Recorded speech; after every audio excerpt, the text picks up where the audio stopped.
Hello everyone and welcome back to the Literary Compass. So if you are preparing for UGC NET or any set exam or TGT, PGT or in fact any other teaching related exams, you are in the right place. So this is the part 1 of our Literary Theory PYQ series, and in this video we will be covering uh, previous year questions from UGC NET question papers. Okay. And here we are not just going to memorize the answers, we will try to understand the concepts behind each questions. Okay, and I will encourage you all to pause the video before each answer and try solving the questions on your own and then compare your reasoning with the explanation. So this approach, it will help you build both confidence and conceptual clarity. Okay, and again, if you find this video helpful, please like it, share it with your friends and study groups, and subscribe to the Literary Compass for more such English examination preparation videos. Okay, so without any further ado, let's begin with the first question. To refer to the unresolvable difficulties a text may open up, Derrida makes use of the term. So the correct answer for this question will be option A, that is aporia. So this is a very common question from Derrida's concept of deconstruction. So now let's think of this in this way. Like imagine you are reading a novel and by the end of that novel, you find two equally convincing interpretations. Okay. And no matter how much you think about it, you simply cannot decide which one is the correct or which one has the correct meaning, because the text itself pulls you in two different directions. And this is what Derrida calls aporia. So in deconstruction, aporia means those moments in a text where meaning becomes impossible to settle. Why? Because the text itself creates contradictions or it itself creates ambiguities that cannot be fully resolved. So instead of giving one final stable meaning, what happens? The text, it leaves the readers with uncertainty. Okay, so that was the first question. Let's move to the next question. C.K. Ogden and I.A. Richards were reputed in the 1930s for introducing option A, practical criticism, option B, new criticism, option C, standard English project, and option D, basic English project. So the correct answer for this question will be option D, that is basic English project. So this question is actually testing whether you know the contribution of Ogden and Richards. Now, many students, they get confused because Richards, he is strongly associated with practical criticism, right? So if you quickly see his name, you might immediately choose option A here. But notice the question, it asks what Ogden and Richards together introduced in 1930s. So the correct answer will be basic English project. And now what was this basic English project all about? So Ogden and Richards, they believed that English could be made much easier for people around the world to learn. So they developed a simplified version of English called the basic English. And what were the features? It used a very limited vocabulary, like around 850 essential words. It used a very simple grammar and it used everyday expressions. So the idea behind this was that if people learned these basic words well, they could communicate effectively without mastering the entire English language. And this project, it became quite popular in the 1930s. Okay, and their idea was influenced by their earlier work, which is The Meaning of Meaning, published in the year 1923, where they discussed how the language they create meaning. Right. So this was all about the second question. So here's the third question. Which of the following is not true about Edward Said's Orientalism?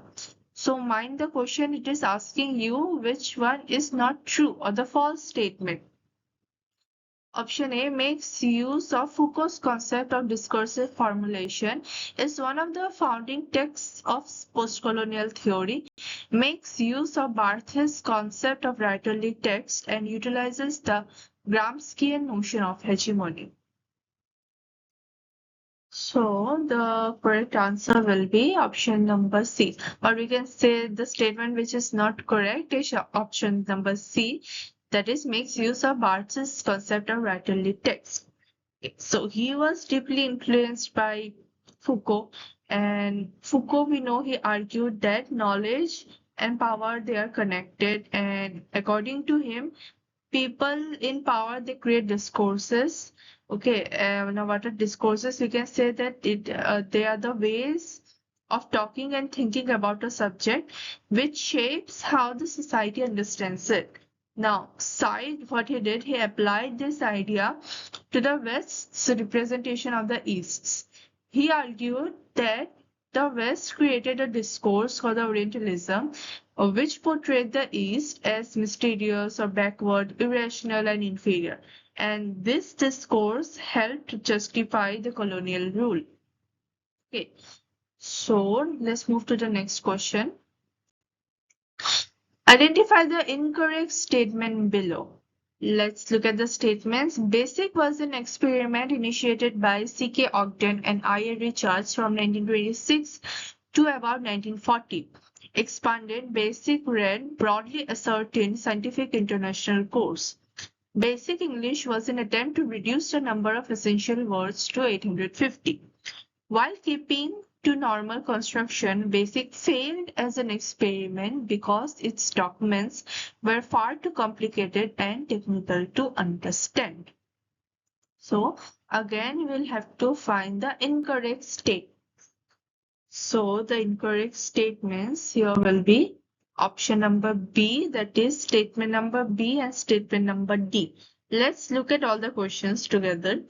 So the first statement is correct because yes, C.K. Ogden started the Basic English project, and I.A. Richards, he was one of the major collaborators, and the project was developed during the late 1920s and it remained active into the 1930s and early 1940s. So statement A is correct. Now, statement B is incorrect. So this is the trick in this question. So the correct expansion is British American Scientific International Commercial. So although many books simply treat BASIC as the name of the language rather than a strict acronym, this is the expression associated with Ogden. So broadly a certain scientific international course is completely wrong here. Okay. So statement number C, which is correct. Yes, this is one of the most important facts about Basic English, was that the entire idea of this project was to make English easier by limiting it to 850 carefully selected, or we can say essential words. So this statement is correct. Last statement is incorrect. Now think about the purpose of Basic English. It was created to make English simpler, not more technical. The project had limitations, no doubt, and it was never adopted worldwide, but it did not fail because it was too technical or too difficult to understand. In fact, the goal was exactly the opposite, to make the communication easier. So this statement becomes incorrect here. Okay, so let's move to the next question. It blurs distinctions among literary, non-literary, and cultural texts, showing how all three intercirculate, share in, and mutually constitute each other. What does it in this statement stand for? We have Marxism, structuralism, formalism, and new historicism. Correct answer here is option number D, that is new historicism. So let's focus on the sentence. It blurs distinctions among literary, non-literary, and cultural texts. What does this mean? Imagine you are studying Shakespeare's Hamlet. A traditional literary critic, what he will do, he might just focus on the play itself. Like he may talk about its character, its language, or the themes. But a new historicist would say that why study only the play? Let's also read the political speeches of that time. Let's also look into the newspapers, not really newspapers like or whatever reports was available or royal documents, travel writings, religious texts, then laws and other cultural materials. And all these texts will influence one another and help us understand the play in a better way. So, in other words, New Historicism believes that literature cannot be studied in isolation. It is connected to the history, it is connected to the politics, culture, religion, and the society as a whole. So that's exactly what the statement means by saying that literary, non-literary, and cultural texts intercirculate and mutually constitute each other. Okay, so the correct answer is New Historicism. Next question. Alexander Pope's An Essay on Criticism. We have few statements. Let's look into the statement. Statement A is purports to define wit and nature as they apply to the literature of his age. Statement B claims no originality in the thought that governs this work. Statement C is a prose essay that gives us such quotes as a little learning is a dangerous thing. And statement D appeared in 1701. So we'll have to choose from the options. So the correct answer for this question will be option number A, that is statement number C, and statement D is incorrect. So let's check the statements one by one.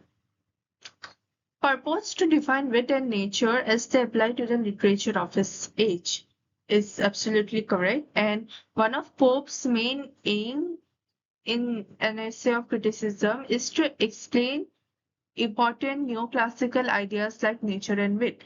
Now, what does both of these stands for? Nature means universal truth or order and reason. Okay, not just the nature, like the trees, mountain, environment. Okay, and wit means the ability to express these ideas beautifully, intelligently, and appropriately. So, first statement is correct. Statement B is also correct. Yes, Pope himself admits that he is not presenting completely new ideas. Instead, he is collecting and presenting the critical principles of great classical writers such as Aristotle, Horace, and Longinus. Okay, so he does not claim originality. Statement C is incorrect. So, despite its title, An Essay on Criticism is not written in prose. It is a long didactic poem which is written in heroic couplets. Okay, so and this statement will become incorrect. Now, statement D is also incorrect because it appeared in, or we can say it was first published in 1711, not 1701. Okay, let's move to the next question. One of the most important themes the speakers debate in John Dryden's An Essay of Dramatic Poesy is Statement A, European and non-English perceptions of reality. Statement B, English and non-English perceptions of reality. Statement C, the relative merits of French and English theatre. And statement D, the relative merits of French and English poetry. So what will be the correct answer? So the correct answer will be option number C, the relative merits of French and English theatre. And this is one of the most important work, okay, Dryden's An Essay on Dramatic Poesy. Okay. Think of this essay as a friendly debate among four gentlemen who are discussing one big question, that which theatre is better, French or English? Okay, so instead of writing a simple essay, what Dryden did, he presented the discussion in the form of a dialogue. And there are four speakers, and each of them they represent a different point of view. We have Price, who admires the ancient Greek and Roman dramatists or the classical drama. We have Eugenius, who argues that moderns have improved upon the ancients. We have Lycidius, who praises the French drama, saying that it follows the classical rules more strictly, and Neander, who represents Dryden himself, he defends the English drama, especially the plays of Shakespeare and Ben Jonson. And as the discussion continues, the speaker compares French theatre with English theatre. They talk about which follows dramatic rules better, which is more natural, which is more entertaining, and which has produced the best plays. So one of the central debates in this essay is the relative merits, that is strength and weaknesses of French and English drama. That is why option C will be the correct answer. Sorry. Next question. Okay, let's look in. Okay, so there is some technical glitches. Let's look into this question. I.A. Richard's famous experiment with poems and his Cambridge students is detailed in Practical Criticism, a study of literary judgment, published in 1929. Richards was astonished by option A, the poor quality of a student's stock responses. Option B, the very astute remarks made by his students. Option C, the non-availability of poems worthy of classroom attention. And option C, the success of his experiment. So the correct answer will be option A. So let's first understand what this experiment was. So imagine you are a teacher. You give your students a poem to read, but you remove the poet's name, title, and the date. The students know nothing about who wrote it or when it was written. Then you ask them, just read the poem carefully and tell me what it means. This is exactly what Richards did with the Cambridge students. He wanted to see whether the students could judge a poem only by reading the poem itself, without being influenced by the author's reputation or the historical background. And what surprised Richards, when he heard the students' answers, he was shocked. Instead of carefully analyzing the poem, many students gave ready-made or stereotyped opinions. They relied on their preconceived ideas, emotions, or common beliefs rather than paying attention to the actual words of the poem. And this is what Richards called these as stock responses. Now, what is stock response means? It means a fixed, habitual, or ready-made reaction instead of an original and thoughtful interpretation. For example, if someone says this poem must be great because Shakespeare wrote it, without actually analyzing the poem, this is a stock response. Okay. Richards believed that good literary criticism should come from close reading, not from assumption or prejudice. Okay, so that is why he was shocked by the poor quality of his students' responses. Next question. Julia Kristeva's intertextuality derives from. We have Saussure's deep structure, Chomsky's deep structure, Bakhtin's dialogism, and Derrida's difference. So we have to choose the correct combination. So the correct answer for this question will be option number B, that is statement A and C. Okay.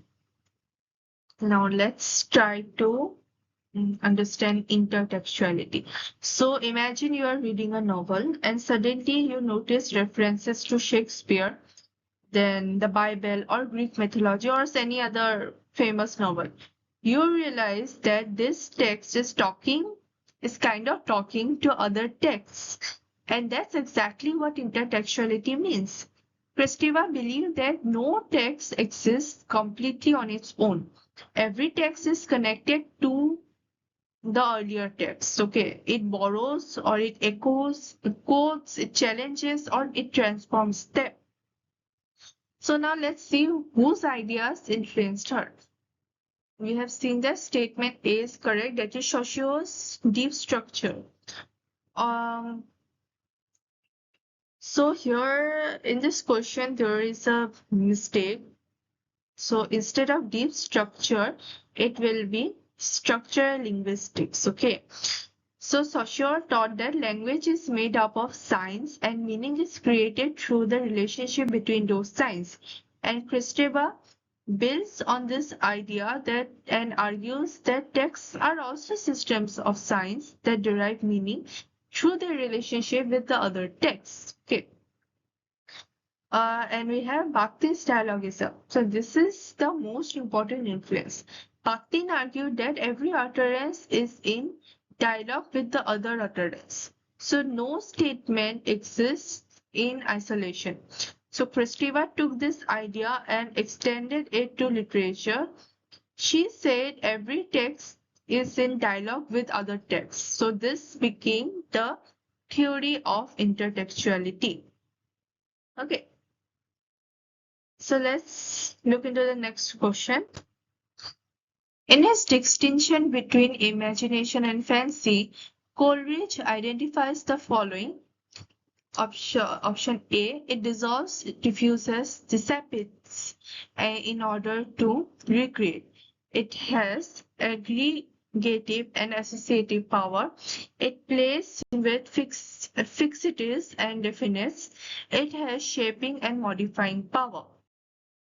So here we'll have to choose the combination which is correct for fancy and which combination is correct for imagination. So the correct answer will be, that is option C.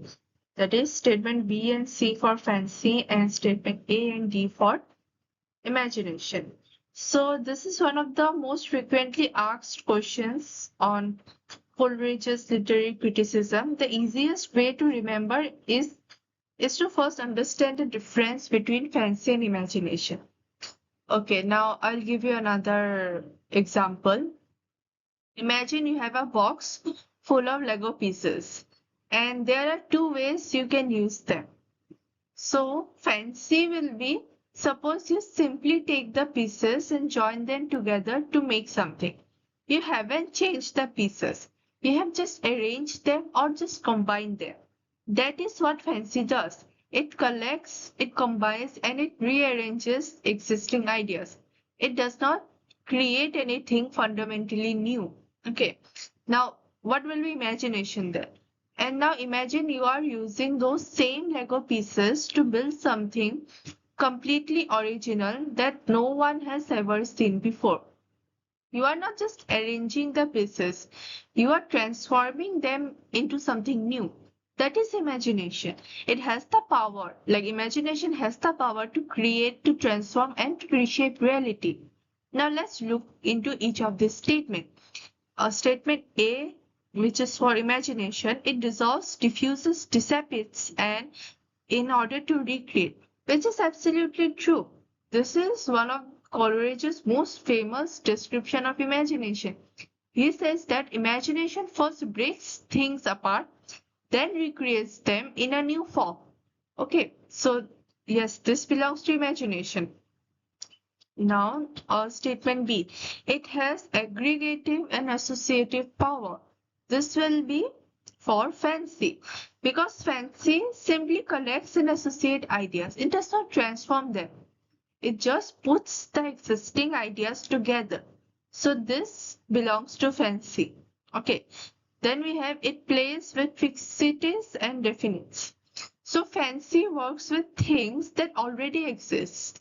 It rearranges the fixed images. It rearranges the memories.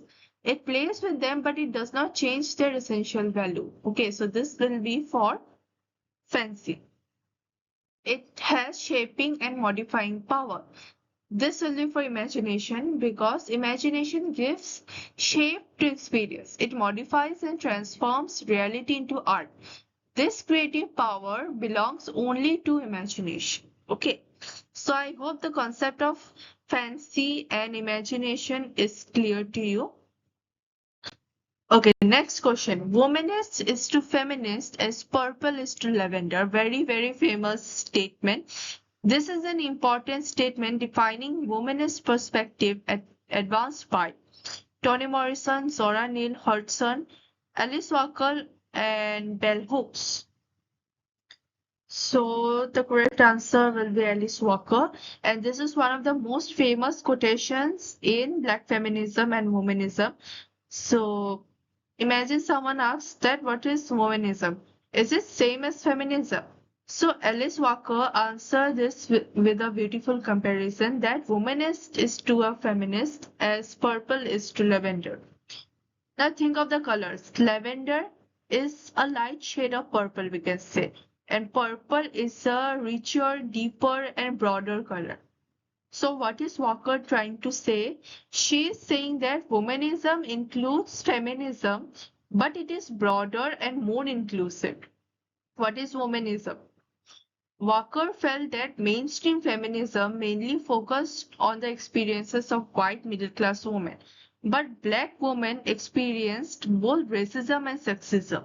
So she coined this term womanism to describe a movement that addresses gender inequality,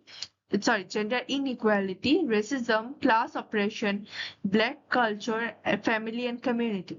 So in other words, womanism is a broader form of feminism that centers the experience of black women. And that is why she compared it to purple, which is a deeper and richer color than lavender. Okay, so I hope this is clear. Moving on to the next question. In a classic statement that inaugurated feminist thought in English, we read, a woman writing thinks back through her mothers. Where does this occur? We have Virginia Woolf's A Room of One's Own, Kate Miller's Sexual Politics, Gertrude Stein's Three Lives, and Mary Hyatt's The Way Women Write. So the correct answer is option A, Virginia Woolf's A Room of One's Own. Okay. This is again one of the most famous ideas in feminist literary criticism. So let's first understand what Virginia Woolf means by this statement. So imagine you are a young woman who wants to become a writer. Naturally, you will look for some inspiration, right? A male writer may think back to the famous male writers like Shakespeare, Milton, or Wordsworth. But Woolf says that women writers should also look back at women who wrote before her.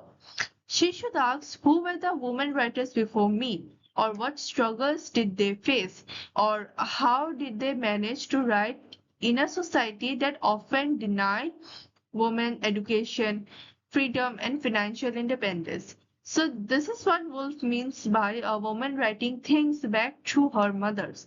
Here mothers does not mean biological mothers. It refers to the earlier generation of women writers who paved the way for the future women authors. So Woolf encourages women to build a female literary tradition instead of relying only on the male literary models. Okay.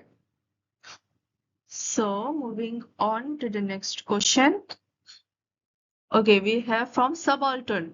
Subaltern perspective is one where. So I will just move to the answer. You can read the options from your screen. The correct answer will be statement number B, that is the politically disposed could be voiceless, written out of historical record and ignored because their activities do not count as cultured or structured. This question is about the idea of subaltern, which is a very again important concept in postcolonial studies. So let us first try to understand the word subaltern. Imagine you are reading a country's history book. Whose story do you usually find? About kings, queens, political leaders, generals, or the wealthy people? But what about the farmers or the tribal communities, the Dalits, the laborers, or the poor women, or the colonized people? Very often their stories are missing. These ignored, marginalized, and powerless groups are called subalterns. The word subaltern, it literally refers to the people who are socially, politically, and economically marginalized, those who have little or no power and whose voices are often excluded from the mainstream history. Now, what does a subaltern perspective mean? A subaltern perspective means looking at history and society from the viewpoint of these marginalized people rather than from the perspective of the elites. It asks questions like whose voices have been ignored, who gets to write the history, why are some people's experience considered important while others are forgotten.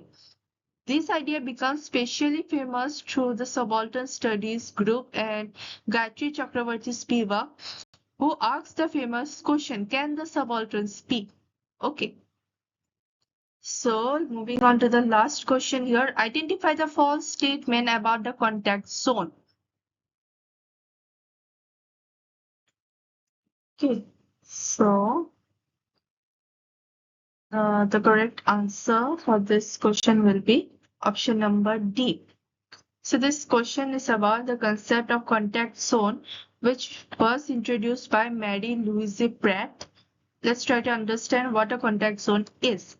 Imagine European colonizers arrive in India, Africa, or the Americas. Now, two completely different cultures suddenly come face to face. They met, they interact, they sometimes cooperate, they are sometimes in conflict, and they influence each other. This place or situation where different cultures come into contact is called the contact zone. It is not always peaceful. It, it often involves unequal power because one group, let's say the colonizers, they usually dominate the other, that is the colonized. Okay. So I hope this question is clear, and that's a wrap for part 1 of our literary theory PYQ series. I hope these explanations helped you understand the concept. Okay, and if you found this video helpful, please hit the like button, share it with your friends and study groups, and subscribe to the Literary Compass so you don't miss the upcoming parts of this series. In part 2 as well, we will continue solving more literary theory questions. Okay, if you have any doubts or would like me to cover a particular topic or PYQ paper, let me know in the comments below. I'll be happy to help. Again, thank you so much for watching. Keep learning, keep revising, and I will see you in the next video. Until then, take care and happy study.